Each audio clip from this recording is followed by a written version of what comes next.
Team Maratoni! Maratoni! Ikaw, anong trip mo? Yan! Usapang sports trip tayo! Kasama pa rin ang DJ na mahilig sa balls. DJ Maranotti. Ay, Tony pala. Sorry. I'm so confused. Yeah, speaking of balls, doon tayo sa sports na larong basketball. Uy, nakakatuwa lang Nakakatuwa lang na marinig ang balita na for the first time, ang Gilas Pilipinas ay nanalo po against sa Tall Blacks ng New Zealand. Wow! Congratulations sa score na 3-0 para sa FIBA Asia Qualifiers. Ay! Bongga, talaga nakaka-proud ang mga Pinoy. Sabi na size doesn't matter. It's all about the performance talaga.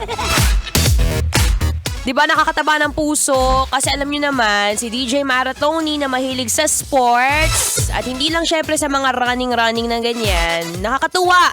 Dahil ngayon, talaga namang anong tawag dito? Talagang proud na proud ako sa mga coach. Dahil talagang alam mo yon, dugo, pawis, pera, effort, ang talagang ilalaan mo sa bawat sports na iyong kinukuha. Kaya naman, congratulations. Gusto ko yung nabubulol ako kasi talaga nakaka-proud kayo, Gilas Pilipinas. Congratulations, malala! What if pakilala nyo kaya sa akin yung coach nyo? Para maturuan din ako kung paano humawak ng balls. Wag. Hindi pwede yan. Balls! Basketball! Pwede. Pero pag ibang balls, hindi. Ay, naka! Ngayong hapon, dahil nga usapang sports tayo, alam nyo marami akong tips dyan pagdating sa mga sport, kung paano nga ba ang tamang training pagdating sa mga training sa basketball, sa takbuhan, kaya naman pag-usapan natin yan. Dito pa rin, tuloy-tuloy sa pakikinig, kasama pa rin ang nag-iisang DJ Maratoni.